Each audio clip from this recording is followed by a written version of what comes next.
Deputado Gilmar Tato zomba de Nicolas Ferreira. E sua toma invertida do século, a sessão da Câmara dos Deputados, começou como tantas outras naquela tarde de quarta-feira. O plenário estava relativamente cheio, com parlamentares transitando entre conversas paralelas e checagem de mensagens em seus celulares. Poucos prestavam atenção ao orador que discursava monotonamente sobre pautas administrativas. Nicolas Ferreira, vestindo um terno azul marinho impecável, aguardava seu momento, de fala com anotações organizadas em seu tablet. Aos 30 anos, o jovem deputado mineiro tinha se consolidado como uma das vozes mais proeminentes da nova direita brasileira. Seu olhar atento percorria o plenário, observando seus colegas parlamentares. Do outro lado do plenário, o deputado Gilmar Tato, com seus 60 anos e longa trajetória política, conversava animadamente com assessores. Veterano da política paulistana e ex-secretário de Transportes de São Paulo, Tato era conhecido por seu temperamento forte e pela habilidade em debates acalorados. O presidente da sessão anunciou. Com a palavra por 5 minutos, o deputado Nicolas Ferreira. Nicolas ajustou o microfone e iniciou seu discurso com a confiança que o caracterizava. Senhor presidente, colegas deputados, venho à tribuna hoje para discutir um tema que tem sido sistematicamente ignorado pelas lideranças da esquerda nesta casa: o fracasso das políticas assistencialistas, que apenas perpetuam a dependência do cidadão ao Estado, em vez de promover sua verdadeira emancipação econômica. Antes mesmo que Nicolas pudesse desenvolver seu argumento, Gilmar Tato solicitou, uma parte que foi concedido. Colega deputado, começou Tato com um sorriso irônico nos lábios, é sempre fascinante como os jovens parlamentares, especialmente aqueles que nunca precisaram de uma mão do Estado, conseguem teorizar sobre assistencialismo com tanta propriedade. Talvez o nobre colega pudesse nos iluminar sobre quantas famílias, em situação de vulnerabilidade, ele já atendeu pessoalmente antes de construir suas teorias. Um burburinho atravessou o plenário. Alguns deputados soltaram risadas contidas, enquanto outros balançaram a cabeça em desaprovação. O presidente da sessão pediu silêncio enquanto Nicolas retomava o microfone, seu rosto impassível. Agradeço a parte do colega, respondeu Nicolas com tranquilidade estudada. É justamente essa mentalidade que evidencia o problema que estou abordando. Enquanto a esquerda continua acreditando que a solução está em distribuir peixes, nós defendemos que é preciso ensinar a pescar. Tato reagiu imediatamente. Peço novo à parte, presidente. Concedido, respondeu o presidente da sessão, já prevendo o acirramento do debate. Metáforas de pesca vindas de quem nunca pegou em uma vara de pescar, exclamou Tato, arrancando gargalhadas da bancada da esquerda. O colega Nicolas vive em uma realidade paralela onde as pessoas passam fome por escolha própria. Talvez devêssemos levá-lo para conhecer a periferia de São Paulo, para ver de perto as famílias que precisam escolher entre pagar o aluguel ou comprar comida. A tensão crescia visivelmente. Câmeras de celular já captavam o momento, e assessores corriam para informar jornalistas sobre o embate que se formava. Nas redes sociais, os primeiros clipes começavam a circular. Retomo minha fala, disse Nicolas, ajustando a gravata discretamente.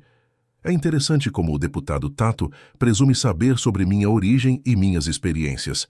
Diferentemente do que ele imagina, cresci em bairro de periferia, estudei em escola pública e conheço bem a realidade das famílias brasileiras. A diferença entre nós é que não uso isso como muleta para defender políticas que mantêm as pessoas eternamente dependentes do Estado. O plenário agora estava completamente silencioso, todos atentos ao confronto ideológico que se desenrolava. Tato pediu novo à parte, mas desta vez Nicolas negou. Permita-me concluir meu raciocínio, deputado. Depois o senhor terá seu tempo de fala para responder. Tato, visivelmente irritado, levantou a voz. É fácil negar a parte quando se tem medo do debate. O presidente da sessão interviu. Deputado Tato, por favor, respeite o tempo do orador. Nicolas continuou. O que defendemos não é o fim dos programas sociais, mas sim sua transformação em políticas que efetivamente emancipem o cidadão. Programas de microcrédito, capacitação profissional e incentivo ao empreendedorismo têm se mostrado infinitamente mais eficazes do que a simples transferência de renda sem contrapartidas. Ao finalizar seu tempo, Nicholas agradeceu e retornou ao seu assento, enquanto Tato já se dirigia à tribuna para seu direito de resposta. O clima era de expectativa total. Colegas deputados, começou Tato, é sempre interessante ouvir teorias simplistas sobre complexos problemas sociais. O jovem deputado Nicholas nos brinda com soluções mágicas. Basta ensinar a pescar, como se o problema da fome e da desigualdade no Brasil fosse apenas uma questão de vontade individual. Exibindo gráficos em seu tablet, Tato continuou. Vejam aqui os números que o deputado Nicholas convenientemente ignora. A redução da pobreza extrema em 73% durante os períodos de políticas de transferência de renda. Ou talvez estes dados sobre o aumento da frequência escolar em 82% nas famílias beneficiadas não sejam importantes para quem só enxerga o mundo através de lentes ideológicas. O deputado paulista estava em seu elemento, gesticulando enfaticamente e elevando o tom de voz nos momentos cruciais. A bancada da esquerda aplaudia entusiasticamente cada argumento. Mas o mais impressionante, continuou Tato com um sorriso irônico, é ouvir críticas a programas sociais vindas justamente de quem se beneficiou deles. O colega Nicholas estudou em universidade pública, usufruiu de políticas de inclusão social e agora, confortavelmente instalado em seu mandato, tem a audácia de puxar a escada depois de subir. Um murmúrio correu pelo plenário.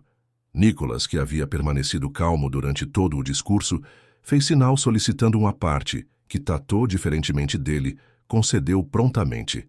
Agradeço a oportunidade de aparte, deputado, começou Nicholas, sua voz calma contrastando com o tom exaltado de Tato.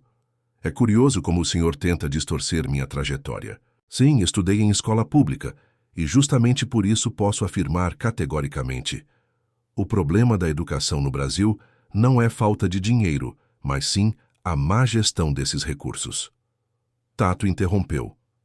E os programas de transferência de renda que permitiram que milhões de crianças pudessem frequentar a escola em vez de trabalhar, isso não conta? Se me permite concluir, respondeu Nicholas com firmeza, nunca afirmei que programas de transferência de renda não têm valor. O que questiono é seu uso como ferramenta política e a ausência de mecanismos que promovam a independência. Curioso que o senhor mencione escada, deputado Tato. A diferença é que eu não quero puxar escada nenhuma. Quero construir elevadores para que mais pessoas possam subir. A metáfora causou impacto imediato. Mesmo alguns deputados da oposição assentiram discretamente. Tato, percebendo a mudança na atmosfera, tentou recuperar o controle do debate. Elevadores construídos com que dinheiro, deputado? Com os impostos que seu partido sempre vota contra? Ou talvez com recursos dos cortes em programas sociais que vocês tanto defendem? Nicholas aguardou pacientemente o fim da fala de Tato antes de responder. Com o dinheiro que é desperdiçado diariamente em corrupção, em obras superfaturadas, em ministérios inchados e em programas ineficientes. O Brasil não tem problema de arrecadação, deputado Tato, tem problema de prioridades. A sessão, que deveria ter terminado há 15 minutos, continuava. O presidente, reconhecendo a relevância do debate, havia estendido o tempo para ambos, os deputados. Falemos então de prioridades, retrucou Tato, consultando novamente suas anotações. Seu partido votou contra o aumento do financiamento para a merenda escolar no ano passado. Isso é priorizar a educação? Ou talvez o problema seja que crianças bem alimentadas não servem à narrativa de que o assistencialismo não funciona. Nicholas balançou a cabeça como se estivesse diante de um argumento previsível. Deputado Tato, o senhor conhece bem o projeto que menciona. Votamos contra porque ele aumentava em 300% o valor destinado à burocracia do programa, enquanto o aumento efetivo na quantidade de alimentos era de apenas 12%. Propusemos uma emenda que cortava os gastos administrativos pela metade e aumentava em 50% o valor destinado diretamente à compra de alimentos. Foi sua bancada que votou contra essa emenda. Um silêncio perplexo tomou conta do plenário. Tato hesitou visivelmente, consultando rapidamente seus assessores que pareciam agitados nas laterais do plenário. Isso não condiz com os registros que tenho aqui, gaguejou Tato, folheando nervosamente seus papéis. Posso ajudá-lo, deputado, ofereceu Nicholas, exibindo seu tablet. Projeto de Lei 4.21/2023, votação do dia 15 de março. A emenda 32 foi apresentada pela bancada do meu partido e rejeitada por 234 votos a 189. O senhor, inclusive, estava presente e votou contra. Câmeras captavam o momento em que Tato, visivelmente desconfortável, tentava reorganizar seus argumentos. Neste instante, o deputado de São Paulo cometeu o erro que mudaria o rumo do debate. Não me venha com dados manipulados, deputado. Sua especialidade é distorcer fatos para criar vídeos virais para suas redes sociais. Talvez devesse se concentrar menos em criar conteúdo e mais em trabalhar seriamente. A menção às redes sociais de Nicholas foi o gatilho para o que viria a seguir. O jovem deputado sorriu discretamente antes de responder. Agradeço ao deputado Tato por mencionar minhas redes sociais. Através delas, consegui mobilizar mais de 50 mil pessoas para uma campanha de arrecadação que construiu 3 escolas profissionalizantes em áreas carentes de Belo Horizonte. Escolas que, diferentemente das prometidas pelo partido do deputado Tato durante 16 anos de governo, estão funcionando e já formaram mais de 2.000 jovens, 70% deles empregados em menos de 6 meses após a conclusão dos cursos. O impacto foi imediato. Deputados de diversos partidos começaram a aplaudir, enquanto Tato parecia cada vez mais isolado em seu discurso. E sabe qual foi o segredo dessas escolas, deputado? Continuou Nicholas. Parcerias público-privadas eficientes, com metas claras, de desempenho e resultados auditados trimestralmente. Sem intermediários, sem cabides de emprego, sem desperdício de recursos, exatamente o modelo que propusemos no projeto que o senhor criticou há pouco. Tato, já visivelmente abalado, tentou um último contra-ataque. Isso é mera propaganda. Onde estão os dados que comprovam esse sucesso todo? Foi então que Nicholas realizou o movimento que selaria definitivamente o debate. Calmamente, tirou do bolso um pendrive e o entregou ao presidente da sessão. Neste dispositivo estão todos os relatórios financeiros e de resultados das 3 escolas, auditados por 3 empresas independentes e pelo Tribunal de Contas. Solicito que seja incluído nos anais desta casa e disponibilizado a todos os deputados. Inclusive, acrescentou, olhando diretamente para Tato, convido o deputado Tato a visitar qualquer uma dessas escolas quando quiser, sem aviso prévio. Tenho certeza que seria uma experiência educativa. O plenário explodiu em aplausos. Mesmo deputados tradicionalmente alinhados à esquerda reconheceram o mérito da iniciativa. Tato, percebendo que havia perdido o controle da narrativa, tentou recobrar a compostura. Reconheço o mérito dessas iniciativas pontuais, deputado Nicholas, disse ele com esforço visível. Mas continuo defendendo que políticas públicas de larga escala são essenciais para enfrentar os problemas estruturais do país. Nesse ponto, concordamos parcialmente, respondeu Nicholas, para a surpresa de todos. Políticas públicas são fundamentais. A diferença é que defendo políticas que tenham início, meio e fim, que estabeleçam metas claras, que sejam constantemente avaliadas e que principalmente tenham como objetivo final sua própria desnecessidade. Um programa social bem-sucedido é aquele que trabalha para não ser mais necessário. A sessão se encaminhava para o final. O presidente solicitou as considerações finais dos 2 deputados. Encerro reafirmando minha convicção, disse Tato, já com tom mais moderado. Programas sociais são conquistas da nossa democracia e não podem ser desmontados sob o pretexto de uma suposta ineficiência. Nicholas, por sua vez, concluiu.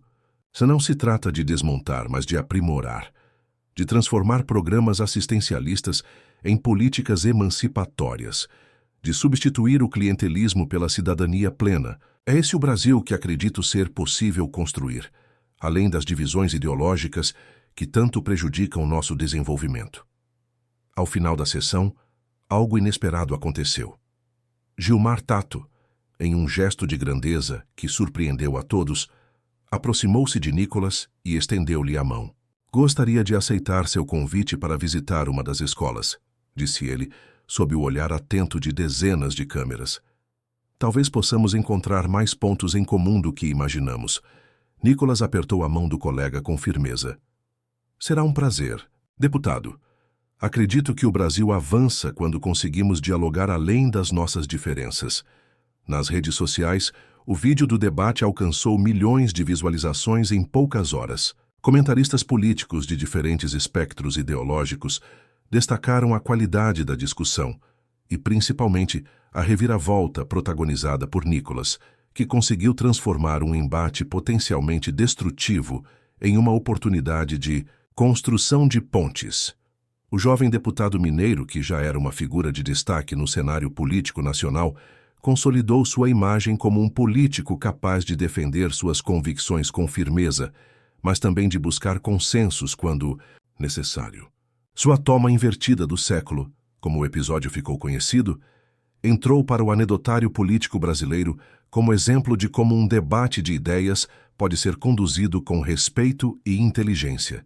E o mais impressionante, as 3 escolas profissionalizantes mencionadas no debate se transformaram em modelo para iniciativas semelhantes em outros estados, demonstrando na prática que, além dos discursos inflamados e dos embates ideológicos, são as ações concretas que verdadeiramente transformam a realidade.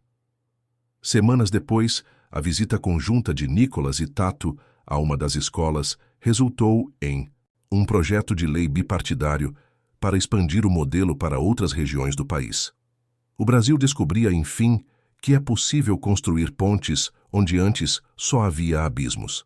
Se você acha que deputado esquerdista tomou o que merece, deixe seu like, o joinha no vídeo e se inscreve no canal. Até o próximo vídeo.